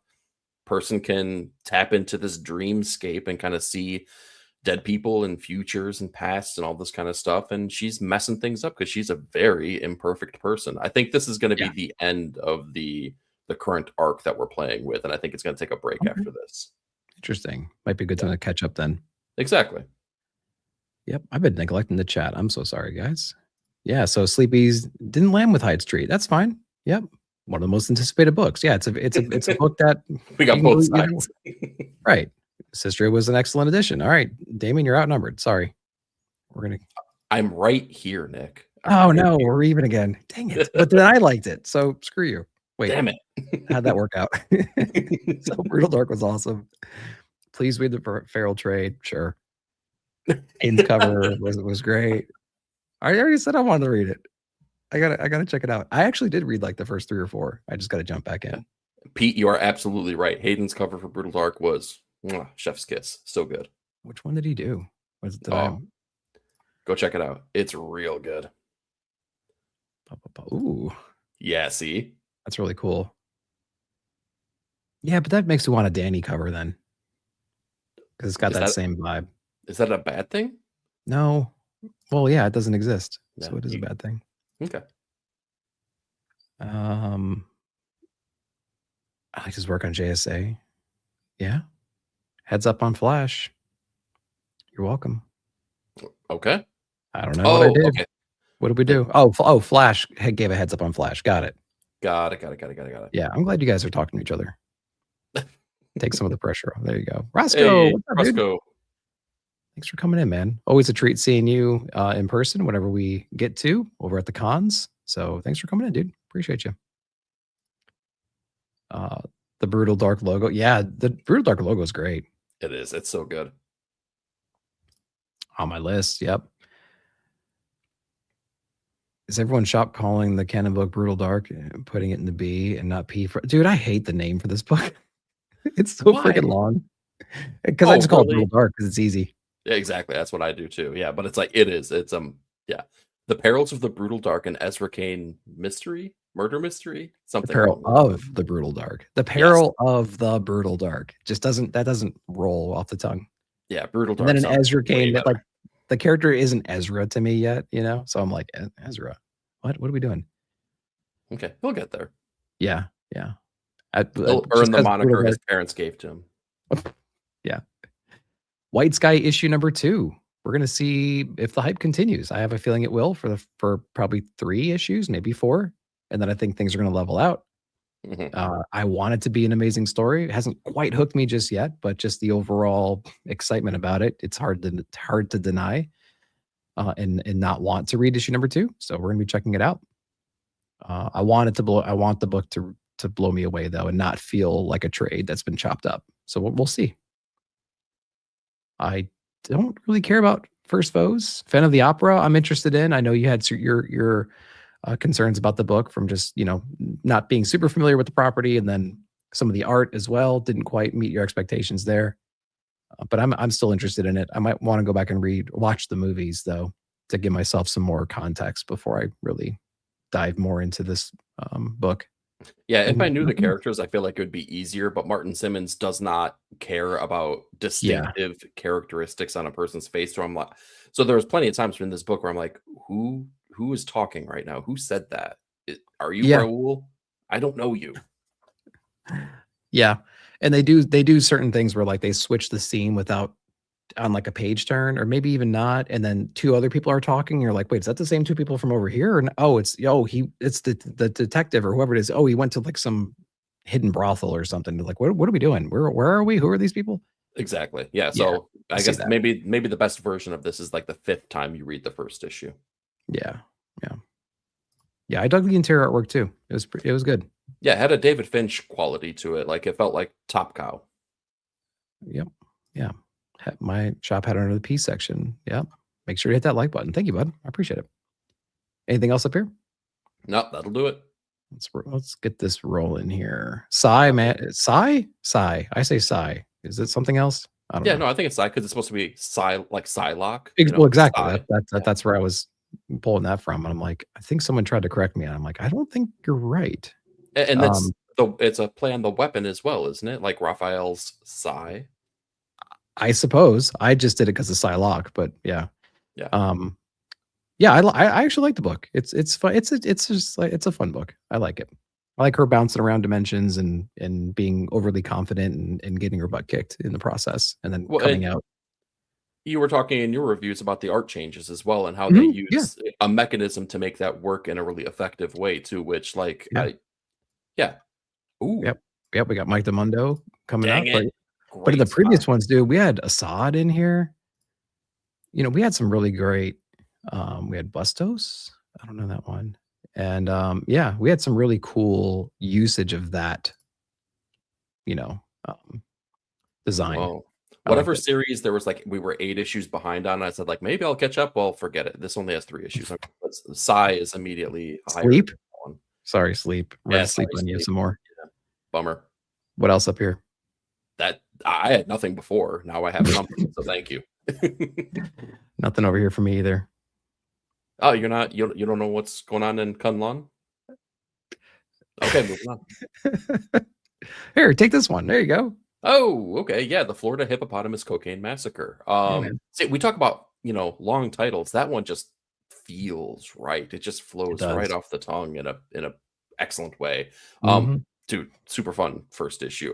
I don't know. I hope it's not more than 3 issues, like 4 tops. Like this doesn't. Okay, 4. We got 4. And get the heck out of there. Like final issue. Thank you. Okay. That is not one that is meant to be a sweeping epic, right? Like issue arc. Yeah. Oh my God. Could you imagine? Like, because this is something, the approach on this could get really tiresome really quick. So we'll see where it goes. A very, very fun first issue. Yeah. Is Ted okay though? Oh my God. I love that issue. Dude, that was such a great just reading experience. Like, so, okay, the solicit for issue number 1 says, okay, here we go. It's a paranoid existentialism of Severance meets the cosmic sci-fi horror of Akira. That is right. That is so said. Yeah, that is such a good encapsulation of what this is, man. Big Severance vibes. If you're a fan of that show, this might be the comic for you because, it has all the trappings of that kind of same thing with fantastic artwork. But I got like Fight Club vibes in it too. I got Blade Runner vibes in it. I got so many cool vibes in this book, and it was done really well. It's not a feel good book, but it is a book that makes you interested in the world because there's a lot of satire on the world. It's Big Brother satire, heavy emotion. And it's like people are battling for like reasons to exist, right? And they're trying to really lean into those things and figure things out. It was something else. Yeah, exactly. A lot of ideas being toyed with. Yeah, it's a really cool book. I really like that. Omega, it's about time. There we go. That's all I'm going to say, Omega. I mean, I know. I'm not supposed to like make fun of you for helping and supporting the channel. Everybody out there, I got memberships. Thank you so much for doing that. We got some amazing members already out here, and you guys are amazing, and I love it. And I have an unboxing video I'm planning for you right now. So thank you so much for your continued support. I can't wait to see the membership drops little, indicator in the chat. Like, oh no, he's already. Yeah. That number's going to go down instantly. Omega, that's what you get for bad mouthing Omega. I really appreciate it. Enjoy all your the videos now you have access to, and some of the badges and things like that. So thank you so much. I appreciate that. That's funny. Is Ted okay? Is your new favorite book you're not reading? Exactly. Yeah. Everyone should be reading. It's a good book. Yes. Not a feel good, but good one. Miss Truesdale, Rise of Man. Somebody educate me. Go in my video. Educate me on who she is, what her relationship with Hellboy is, and how is she able to do the things she's able to do. Do that for me, because I've researched it and I cannot figure any of that out. But damn, is Jesse a good artist? How about that? And then Spirit of the Shadows, talk about some great art. Nick Cagnetti. I said Canetti on my review video because of Eric Canetti recently, and now we have Nick Cagnetti. That's hilarious because I was listening to an interview where a person was talking about Eric Canetti, and they kept calling him Eric Cagnetti. So Cagnetti, you guys were on the same wavelength, yeah. What I like is that it's Nick and Eric. So there you go. Look at that, yeah. Great book though, Spirit of the Shadows. It's just a really fun book, a visual treat. It's got some cool twists and turns. It's really cool. I recommend checking that one out from Oni Press. But I'm not reading anything else up here. Yeah, nothing else is triggering any. Yeah, nothing. But the next row, I see something. What about here? Death Fight Forever with the RoboCop homage. Yes. Hell yeah. Dude, like there's a weird 80s nostalgia thing that's happening, and it's not necessarily like comic book driven. I feel like it's just era driven. Like we got weird, like, we have the Miami Vice version of Usagi Yojimbo coming out. We got Death Fight Forever that really toys with like the NES 80s era action movie kind of stuff that they're playing with. Florida Hippopotamus Cocaine Massacre, whatever. Like, I feel like Close. That is, toying with those ideas as well. Maybe not on a surface level kind of way like these are, but still like has to be influenced by that. Especially like when you got those tropes, like the cops saying all those different lines, like "Oh, it's my last day towards retirement." "Oh, Yeah. my wife is expecting," like all that kind of stuff. Yeah. Are you looking at the contour in the background or something? What's going on here? What is this? I'm trying to figure out the homage for this, and I see it, but I don't see it. Is it Streets Final of Fight? Rage, Final Streets Fight? of Rage, Final Fight? It's got to be something like that, right? Yeah, totally. Somebody tell us in the chat. But I mean, like I had to get this one because it's one of my favorite Nintendo games of all time. Yeah. So some Double Dragon 2, good stuff. 2 is like the best improvement of a sequel on video games almost ever. Like, For sure. So much better than number 1. It feels better, plays better. It's a little bit easier. It's way easier. Yeah. Than the original. And then after 2, it just gets ridiculous and they get taller and the mechanics just don't work. Yeah, exactly. Yeah. Until they team up with Battletoads, and then it's like, what are we doing? This is crazy. Dude, Battletoads is the best game that no one ever gets to level 3. It's like when I get on that speeder bike in the caves, it's like it's over. It's like I can't remember when to jump and when not to jump and what ramp to hit and what laser to dodge. Are you out of your mind? Yeah, no. Everyone had that mythical cousin who beat the level. Yeah. Kind of like the girlfriend that lives in Canada. Exactly. Brutal, just brutal. I know some people are reading this one. I've missed out on that one, but nothing else up here. Yeah, same deal. Honor and Curse Eternal #1. I'm picking this one up. I love some of the design work on here. It's Mad Cave. It's #1. Yeah, and they've been pumping the hell out of this book in the backs of all of their other books. Like I feel like they're putting a lot of weight behind this. Yes. Yep. So I'm picking this one up, and I even have #2 pre-ordered as well because I dig the cover. Mm-hmm. So I think it's the title suggests it's a continuation or a second volume or something like that, but maybe it's just a subtitle that I'm just misinterpreting. But I thought he must once again unleash the curse he spent lifetimes trying to contain. So like even the solicitation alludes to this is a thing that's been going on, but maybe I'm wrong. I don't know. Yeah, could be. We'll have to find out. Yeah, we'll find out. Murder Drones #2. I'd recommend picking this stuff up. Murder Drones is a highly successful YouTube show. It's only like 7 or 8 episodes, hundreds of thousands of viewers, very popular Kickstarter that ended last year. I think it ended last year. And like all the 12-year-olds love this stuff. And if yours doesn't know about it, they probably will at some point. Okay. You're pulling in a whole new audience on your channel now. I know I need to do a whole Murder Drone spinoff podcast or something. Liquidator, anything else?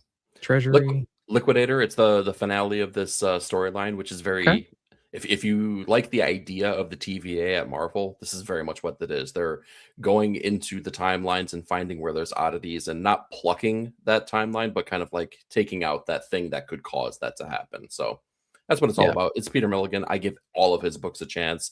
Some of them work, some of them don't. Mm-hmm. This one's working for me. Yep. Okay, good. That's one I missed out on.